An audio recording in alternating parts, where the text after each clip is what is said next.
Umpire Mag feed, and I can't wait to go across the pond to listen to Across the Pod, fresh out of Wales. Special stuff. Cheers. Hello everyone, Andy here, and here's what you can look forward to in today's episode. In today's episode, I was joined by Cleveland Browns fan Brett Curwood in team season preview 5 out of 32. Brett discusses his team's off-season. The wide receiver room, especially in the draft, we need the upgrades. I ask Brett which quarterback wins the starting job.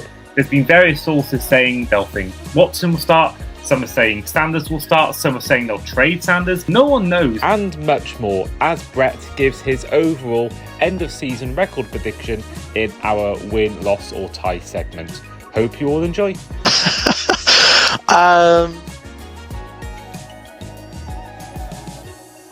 Hello everyone and welcome back to the Across the Pod NFL podcast. I am as ever your host today, Andy Davis, and we are on team season preview 5 out of 32.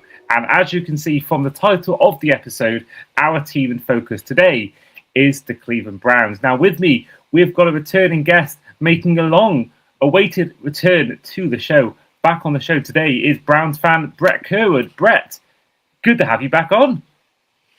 It's great to be here. It's always a pleasure to talk ball with you. Can't wait to get into this. Yeah, I mean, I made an effort. I mean, a little bit. I have worn a. I thought you could see it more on the show when I first sat down, but I've got a Cleveland Cavaliers t-shirt on at the moment. So trying to fit into the Cleveland lifestyle on this episode. Well, I'm more of a Minnesota Timberwolves fan, but we'll allow it because it is a good-looking shirt as well. So you're a Timberwolves fan? Yeah, I really like Anthony Edwards. I was like Kevin Garnett fan as well, way before that.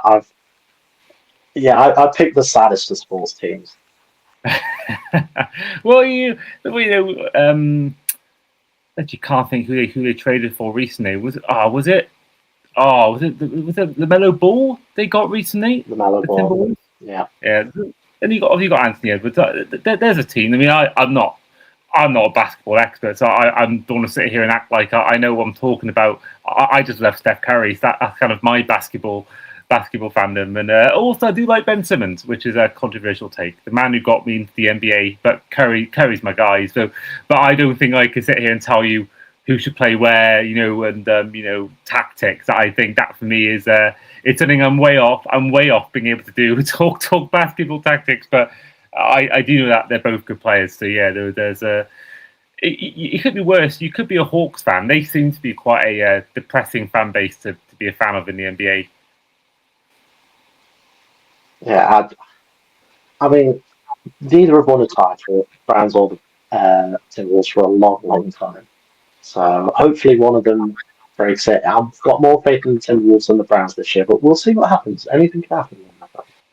I think everyone in this world has more faith in the Timberwolves than the Browns. Yeah, I mean, you never know. I mean, it would be probably the biggest underdog story in NFL history. I mean, I can't think what you'd class as the biggest underdog story, apart from maybe the Jets when they won it all those years ago. Maybe the Giants in 2007 when they beat the undefeated Patriots. You could argue no one thought the Seahawks would win the Super Bowl start of last season. I think if the Browns were to go all the way, which I think would be very unlikely, it would be surely the biggest underdog story of the season. And I can't think of anything else that would top that in the NFL history. I wonder what the best odds would be on that. I wonder how much what you get for a Browns Super Bowl right now. Let's have a look. Browns odds Super Bowl. And whilst we are looking at this up, talking and gambling, this podcast is sponsored by FantasyGameday.app. Use code Andy5 at checkout for money back off your first paid lineup. So, there's teams with higher odds. They're not the team with the highest odds. That is according to the Arizona Cardinals, who are 400 to 1 to win the Super Bowl. Dolphins are second, least likely according to the bookmakers. The Browns are down as the fifth most unlikely team to win the Super Bowl, and they are standing at 150 to 1, which Great odds. yeah, I mean, it's fair. You put a pound on that, it's basically you're betting air at this point. Like it's it's not a massive loss. I wouldn't recommend putting more than a tenner on it. I think that would be incredibly stupid. But I will say, please gamble responsibly. I'm not even a gambling man, but yeah, please don't be putting on a 50 quid on the Browns to win a Super Bowl. I think you're just basically giving money to whatever betting site you use. So yeah. Please don't do that. Because I do it. I'm not going to do it. By the way, I'm just saying, please don't do it from this podcast. The other thing that I took away from that is that we had better odds than the Miami Dolphins. So I'll take that. I mean, yeah, I'm not shocked by that at all. I think it's going to be a testing season, but I'm weirdly excited for it a little bit, just because I know we're not going to win many games. Any win's going to feel like winning a Super Bowl, and just part of the journey. And I'm hoping that it's going to be, leading on to better things come the future, and hopefully a certain member of the Manning family will be coming Dolphins. But Malik Willis could be good as well. So I'm feeling all right about it. I'm feeling okay about it. I don't feel too bad. Actually, I want to remind the listeners and people who have been listening since the start to a story that I had a few years ago, where in August 2021, I put a £5 bet on the Cincinnati Bengals to win the Super Bowl. What did they do? They made the Super Bowl. No, it was 2020. Yeah, it was 2021. And I would have won, I think, 500 quid if they'd won that game. Stupidly, I should have put £100 on the Rams and just being guaranteed money somehow. But I didn't think about it at the time. Didn't think about it. But looking back, I remember I was looking at my bets, thinking, I got some pending bets, and I literally had completely forgotten I'd done this bet. I put £5 on the Bengals, £5 on the Dolphins, and literally I'd completely forgotten I made that bet. And then come the week before the Super Bowl, I looked at my bets and I was like, oh my god, this is insane. But yeah, no. But maybe Browns fans should put a little bit of money on it. But I do think please put your money on a different team who's had Myles Garrett on their roster within the last 2 years. So moving on to the off-season for the Browns and the ins and outs. So players coming in were re-signing with the likes of Trey Avery, Corey Borchquez. I always have his name. Oh, it's a mouthful. You re-signed Ronnie Houston, Sam Kamara, as well as other players like Blake Whiteheart and D'Angelo Ross. You signed free agents such as Elton Jenkins. Again, another name I think is really hard to pronounce. You got Zion Johnson, Quincy Williams, Tylan Wallace, Jack Stoll, Daniel Thomas, and you traded for the likes of Titus Howard, and you bought in the draft. You bought in a total 10 players in this draft, and the main three, the headline ones were Spencer Fano, tackle from Utah, 9th overall, wide receiver out of Texas A&M, Casey Concepcion, and another wide receiver out of Washington, 39th overall, Denzel Boston. Whereas your main outs include the likes of David Njoku, Jerome Baker, Joel Bitonio to retirement, Devin Bush Jr., DeAndre Carter, Jack Conklin, Jerome Ford, Shelby Harris, Ethan Pokic, Cam Robinson, Wyatt Teller, Cam Thomas, Sam Webb, and Travion Williams. And the biggest out was seeing Myles Garrett go to the Los Angeles Rams in exchange for a 2027 first-round pick, a 2028 second-round pick, and 2029 third-round pick. And it's also meant you bought in defensive end from the Rams, Jared Verse. Brett, overall for you, your thoughts on the team's off-season? Well, I mean, starting with the free agent signings, I think we did well. The one loss that I wasn't really fond of was Devin Bush Jr. for how he performed in the system, especially throughout 2025. I mean, we also had Carson Schwarzenegger as well, Defensive Rookie of the Year, and we didn't have Jeremiah Owusu-Koramoah. But we've brought in Quincy Williams, who is probably one of my favourite players defensively. from the past couple of seasons. I think he's fantastic. He's been fantastic for New York. The O-line's had a massive makeover. All five positions have departed. I think we've also got a lot stronger in that unit with Farno and Titus Howard at the tackle positions now. A lot bigger, a lot stronger. Interior, we've got Zion Johnson from the Chargers, Elton Jenkins from the Packers, and then we had Tevin Jenkins. We re-signed him, so at least we've kept one of the five, I guess. There's always a plus in that. The wide receiver room, especially in the draft, we need the upgrades to get two elite first. Well, some will argue first round talents because it was a weaker draft, if you remember.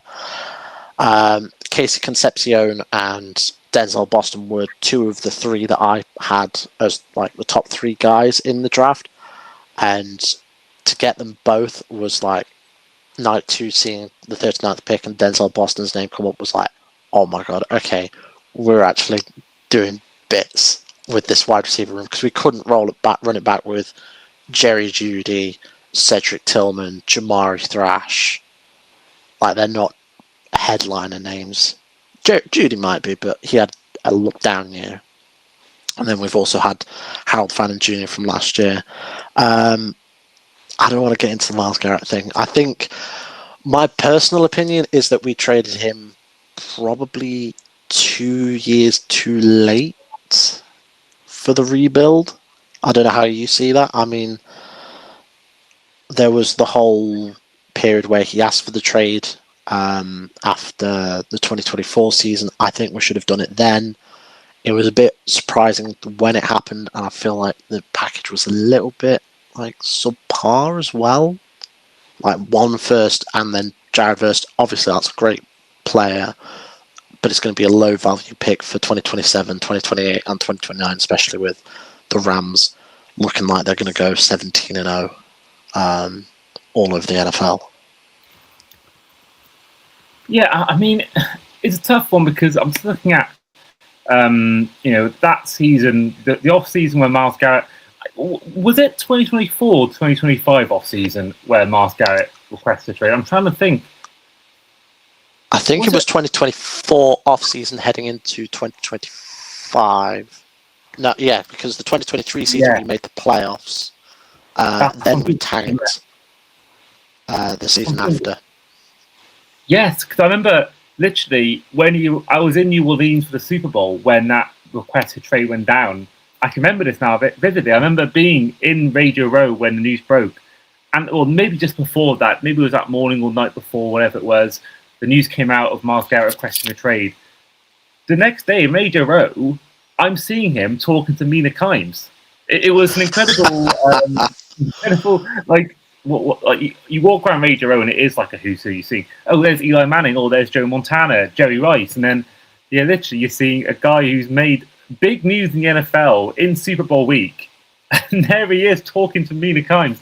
I remember that now. I was thinking originally, if it was 2024 off season, then I can understand it why they kept him, because they just had 11 wins, made the playoffs.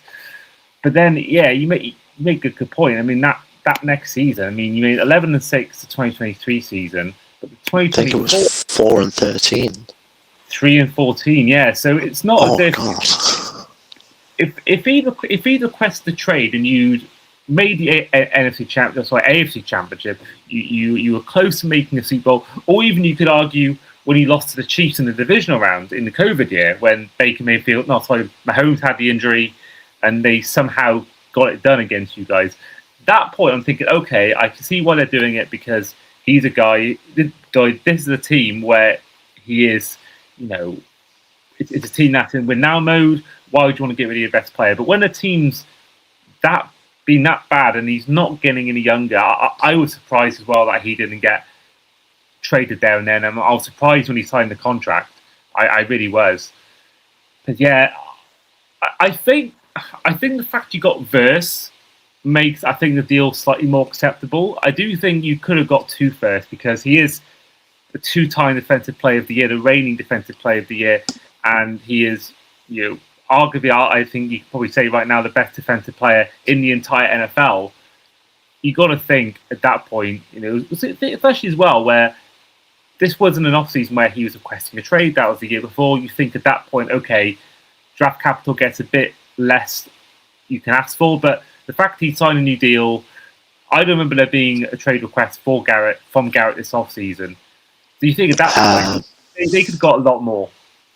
Yeah, absolutely. I don't think there was this offseason. I think there was a lot of discourse with regards to the coaching staff as well, because obviously, lo and behold, we have a new coach, we have a new DC. There was a whole shebang with Kevin Stefanski leaving. A lot of guys like Stefanski. I was a bit on the fence with him, but I think I gave him a pass purely because of how 2023 went into 2024. Andrew Berry and more so Jimmy Haslam did screw him with the Deshaun Watson deal, so you kind of have to play Watson, and without him, you're very thin at the quarterback position. I mean, 2023, the year we won 11 games, we had Watson, Flacco, Jeff Driscoll started the game, PJ Walker started the game.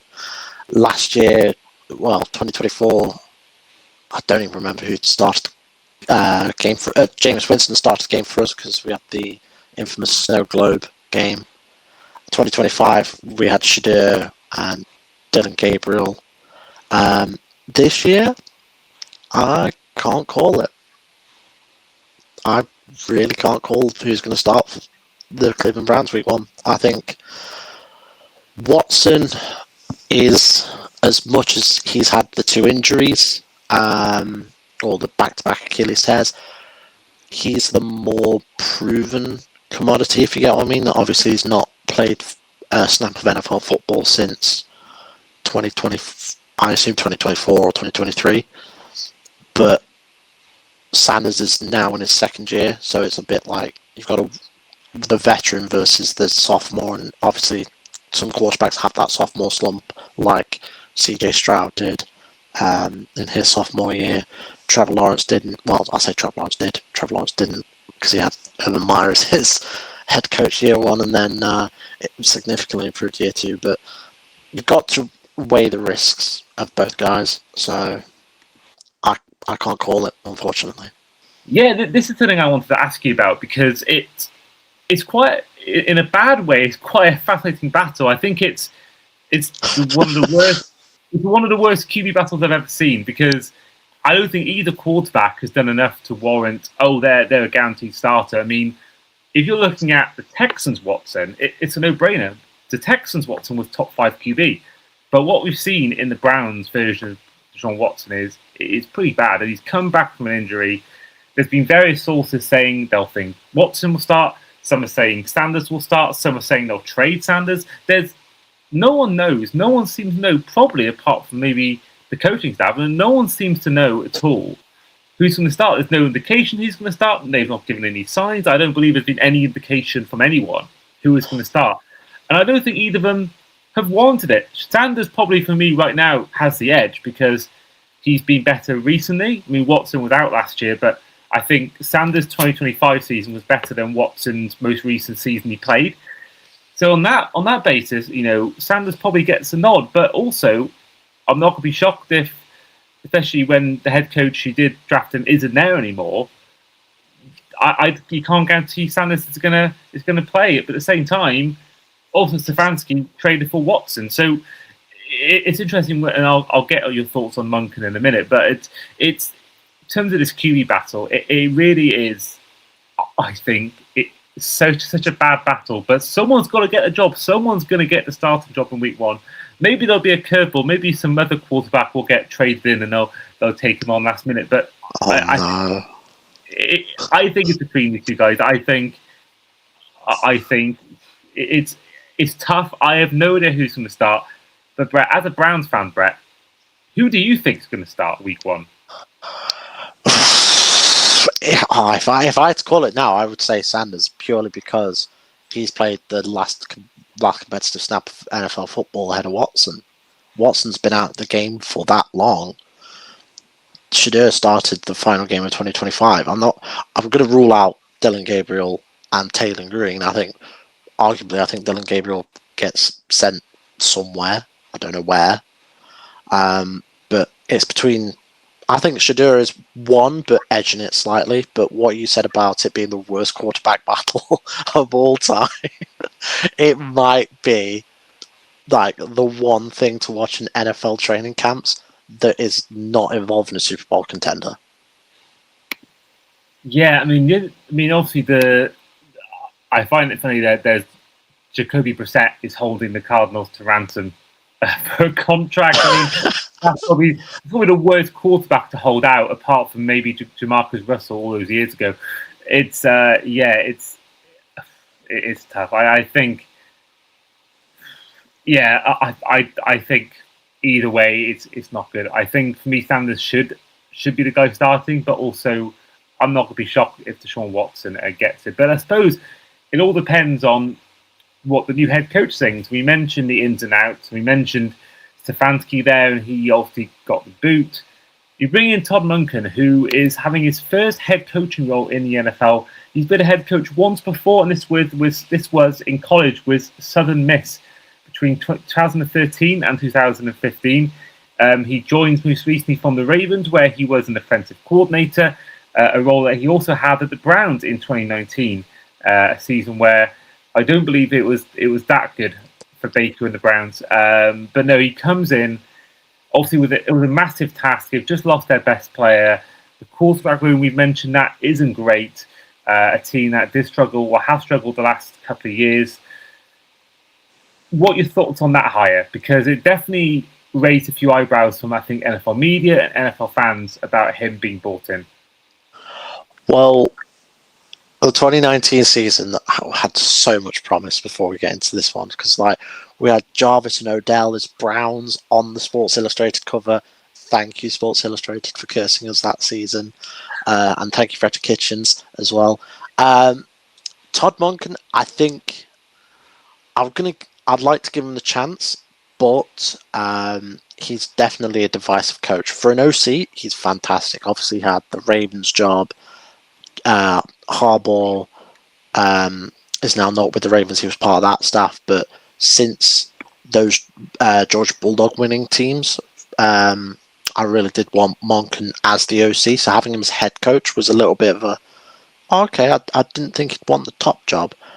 The thing that annoyed me most is the fact that we did get rid of Jim Schwartz, and I say that with the greatest respect to the organization, because Jim Schwartz made incredible things happen with the defense throughout his time with the Browns. He made those defenses make the Browns have a chance in games, because without him, any other defensive coordinator, like currently we've got Mike Rutenberg, who's the incumbent.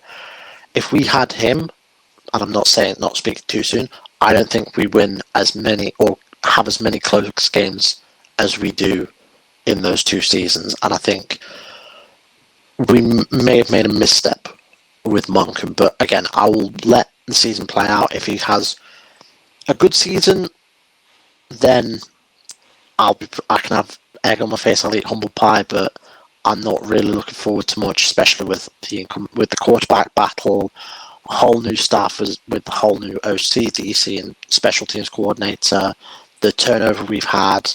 So yeah, I think I'll give him a chance, but it's not a chance that will last, say, more than 3 seasons. Well, it's that time of the show. Let's head to win, loss, or tie. So for those of you that are new to the show, this part of the episode, each fan, we will go through each game and they answer with the answer of win, lose, or tie. Now, Brett, the season starts off, first 2 games on the road. And the first game is on the road. Actually, they're both in Florida. First up against the Jags and then the Bucks. So week 1 against the Jags, Everbank Stadium. Brett, win, lose, or tie? Loss. You're gonna hear that a lot from me. Oh, well, week 2, you do, I mentioned before, you take on the Bucks at Raymond James Stadium. Loss. But I think it'll be a close loss. Yeah, I love that. Well, week 3 is your first home game of the season, and you host the Carolina Panthers. See, I don't want to look like a fool because they made the playoffs and they looked good in the playoffs, but for the whole of 2025, they looked like the most bang average middle of the road team. I am going to say win though. That's fair. I mean, I think they got extremely fortunate to be in the playoffs. The Buccaneers were 6-2, and I've just been watching quarterback, and it's reminding me just how much of a collapse they had. 6-2 to start the year, and they finished 8-9, I think it was. Panthers lose their last 2 home games and still make it in. I think they were extremely fortunate with how much the Bucs collapsed, because Baker was an MVP candidate after 8 weeks, and then they don't even make the playoffs. So, yeah, Panthers are a weird one. They seem to get better in the second half of the year. So the fact you're playing them early on in the season might be a good thing. Week 4, you're staying in Cleveland as you have your first divisional game of the season as you host the Pittsburgh Steelers. Win. Straight up win. Okay, love that. Week 5 is a game that is well loved Browns heritage. If you look back to the 2018 season, on the road to the Jets. See, it just brings up ghosts of last year when we played the Jets and we lost with like one of the dumbest. Like, it was such a botched play. I can't remember the exact detail. I think we lost on an offsides call, but like I think we'll win that. But we've had so many bad games against the Jets. It's unbelievable. I mean, yeah. I mean, as 2 franchises go, it's not the biggest, not the most fortunate franchises in the NFL. And I remember watching a game between the Falcons and the Chargers, and there was this one play where there's like 2 or 3 fumbles from both teams in the same play. It was one of the most maddest plays I've ever seen. I'm thinking that is so Falcons and Chargers, and yeah, Browns Jets is as a duo quite a this all dysfunctional, underwhelming. Certainly in the Super Bowl era, both teams have really stunk the place out in recent years. NFL sadness heritage. Wow. Oh yeah. That is peak 6 o'clock window as well. That is never getting a late window ever, or a primetime game. Yeah, I mean that is 1 p.m. Eastern on CBS. But people forget that before the Super Bowl, the Browns, the Browns were a good team. The Browns won stuff. Everyone forgets that there was NFL before 1966. The Browns won stuff. The Lions won stuff. Everyone forgets just actually the Browns have won stuff, but just not in the Super Bowl era. Yeah, 9-time world champions, Arto Graham and Jim Brown. 2 greatest to ever do it. Try the rest of the songs. One of the best ever running backs of all time. You could argue the best, if not maybe it's Barry Sanders. But either way, Jim Brown is an absolute legend. Well, speaking of running back legends, week 6, you host the King, Derrick Henry, and the Baltimore Ravens. Loss. Yeah, that is fair. That is actually the team who's on our last episode, so make sure you give that a listen. And of course, all the other ones we've done so far this off-season. We had the Lions first, then the Rams, then the Seahawks, then the Ravens, and now this. And of course, we've got many more teams to go. Week 7 is a road game, your first of 3 in a row. And this one is at Nissan Stadium as you take on the Tennessee Titans. Oh, God, that's going to be a hell of a watch. I'm going to say win, but I wouldn't be surprised if we lost that. I think Cam Ward is going to take major strides this year. Yeah, and if anyone's watched quarterback, you'll know the kind of character he is. I think you can't help but want to root for him after watching quarterback. We mentioned about the 6 p.m. kickoff. I've got all the fixtures here. There is only, 2, but week 18 is down for everyone as TBD. That'll probably be 1 p.m. as well. So apart from that, there's only one game in the entire season you aren't playing at 6 p.m. in the UK and 1 p.m. Eastern. there's only one in the entire season. They've only given you one primetime game, and that is the Steelers, week 4. It's great being a Browns fan. What can I say? We love to watch our team at 6 p.m. To be fair, that I will say, as a UK fan, I know that we got the Niners coming up later this week, provided nothing goes wrong and they come on. The Niners fans, and this season, basically fans of good teams, especially if you're on the West Coast, you're watching games at earliest 9 o'clock in the evening most weeks, and a lot of Niners fans, I think they had one game at 6 p.m. the entire of last season in the UK. The Niners, I mean, that's aside from getting a top draft pick and maybe getting the player for your future, that is the one good thing about being a bad team, is that you get to see your team and not be that tired watching. Whereas I kind of think sometimes there's a lot of fans of the Niners, of the Rams, where they're having to stay up until God knows what time to watch their team live. Yeah, I don't envy them, but I'd rather have the Super Bowl contender and be tired than just be constant 3-14 and go to bed at a reasonable time. And also, you can watch it in the morning, which is what I do, but no. Week 8 though is another game against Pittsburgh Steelers. This time at Acrisure Stadium, and probably, unless miracles happen, the last time you'll ever face Aaron Rodgers. Yay! I'll chalk that up as a loss, though. I think we're split with the Steelers. Yeah, fair. Week 9, you are staying on the road, but this time you are going to the New Orleans Saints and Caesars Superdome. Again, I think we'll lose that, and I also think that the Saints will make a push for the playoffs. That's my little dark horse playoff pick. I think Tyler Shook is shown a lot as well. Hopefully Chris Olave comes back healthy as well. And then week 10, you have your first home game since week 6 as you host the Houston Texans. Loss, 100% loss. That, as bad as that Texans O-line was last year, they've upgraded it. They're going to be the class of the AFC South again. Fair enough. Well, week 11 is your bye week.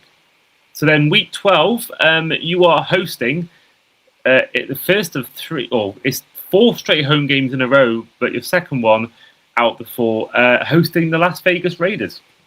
Win. We can't lose that, surely. Yeah, I think you've either got Kirk Cousins, who I think will be the starter this year. You've either got him, who's going to be probably struggling at this point of the season, or Mendoza, if they do bite the bullet and play him, he's going to be rusty, he's going to be a rookie, he's going to be learning stuff. So yeah, I think the Raiders have a great future there. They spent well in the offseason and managed to keep Crosby and still pay everyone else. So I think they could be good on defense, but I think the offense will struggle, I think, in this season. Week 13, though, is a home game against the Cincinnati Bengals. See, I don't know why, but we're really good against Joe Burrow. We have had his number. It's like the antithesis of the Lamar Jackson and the Ravens. They've always had our number, but we've had Joe Burrow's.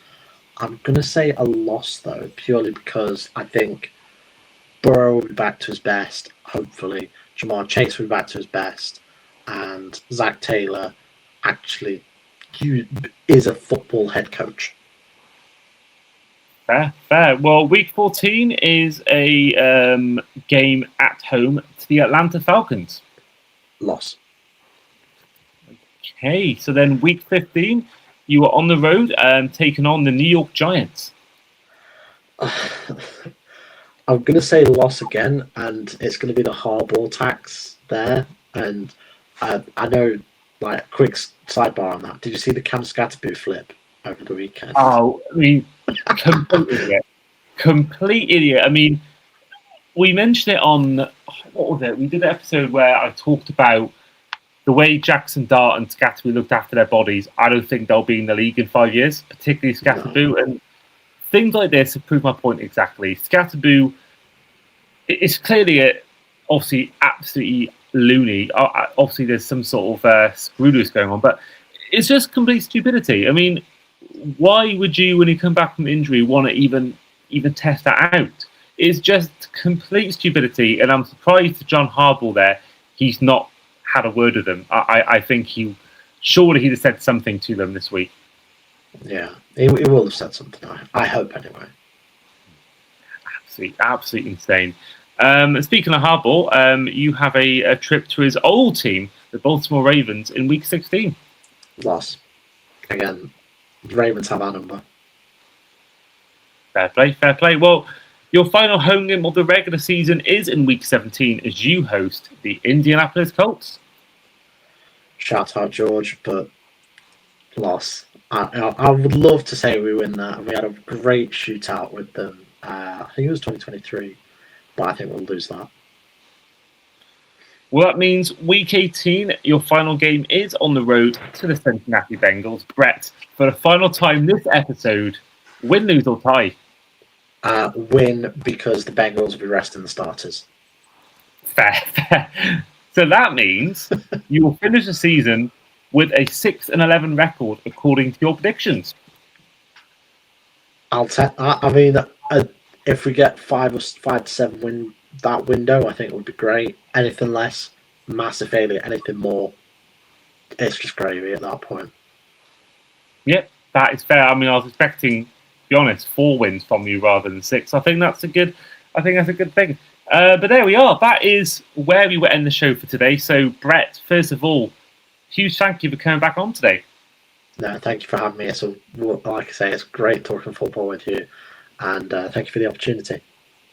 Well, no problem at all. And I'm sure throughout the season, with Brown stuff, we'll get him back on throughout the season. So stay tuned for his voice between now and the end of this current season. But in the meantime, this has been the Across the Pod NFL podcast, our team season preview 5 out of 32, where we've talked all things Cleveland Browns. I have been, as ever, your host today, Andy Davis, with our guest in Brett Curwood. And we'll see you guys for our next team season preview. See you then. Take care.